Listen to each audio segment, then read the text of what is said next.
It's 8:30. Good morning. I'm Ian Crouch with Hunter News. A man is in custody after an 8-hour standoff with police at Laguna, southwest of Cessnock. Officers were called to a home on Murray's Run Road at about 10 last night to reports of shots being fired.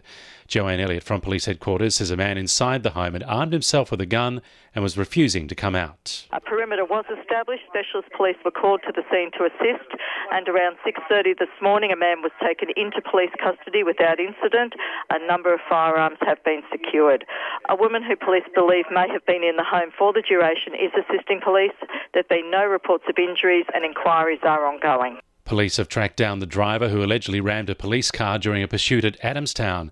It's alleged the 20-year-old led officers on a chase through several Newcastle suburbs on Monday morning in a stolen Mazda 3.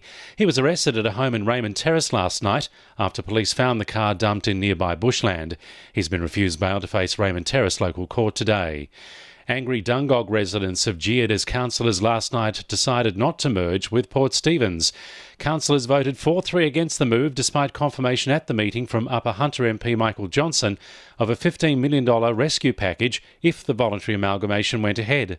He's now calling on the local government minister to intervene and sack the council.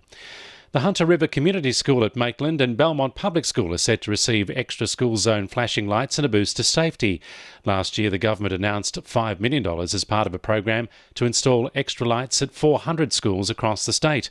Work is to start immediately on the two Hunter schools, and Parliamentary Secretary Scott MacDonald says more schools could receive the safety boost in the future. In terms of flashing lights, these are the next two, if you like, but we're certainly on the lookout for any safety risk issues.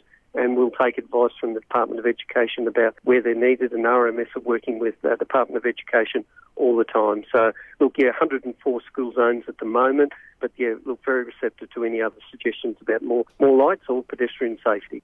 A multi-storey car park in the Newcastle CBD is about to get much bigger. Council last night approved plans for another 5 split levels to be added to the existing car park in Gibson Street, taking the building height to 35 metres.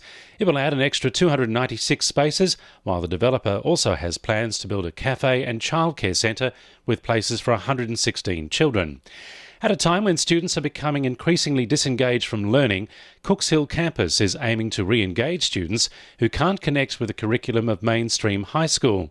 Through the Big Picture Learning program, students create a portfolio of work on their ideal career path by doing work experience and assignments, which becomes their higher school certificate. Advisory teacher Brent Everton says the campus is getting a lot of interest from parents and students who just can't engage with mainstream schooling. If they've got a child who is sitting in a classroom in a mainstream school and they're just not doing what they love or feeling bored or disengaged in some way, we're not sort of about the students who are mucking up, we're about the students who really seeing education is not working for them, and so we give them a chance to follow their passions and get the education that way. Sport for our sponsor PRD Nationwide East Maitland. Hamilton will be looking to former Central Coast Mariners youth player Sean Pratt to make an immediate impact in tonight's FFA Cup match against Edgeworth. The 18-year-old, who only put pen to paper with Olympic on Monday, has been on the radar of 4 or 5 clubs. Hamilton coach Michael Bolch says the midfielder has the speed and mobility to give them the edge they've been looking for.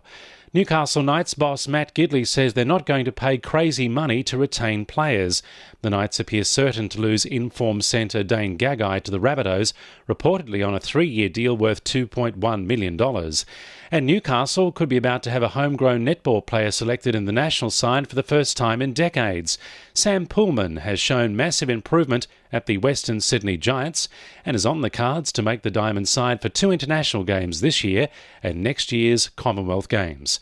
And the winning numbers in Oz Lotto are 9, 21, 43, 14, 22, 41 and 27, and the supplementaries are 4 and 8. 2NURFM News Time, 26 to 9.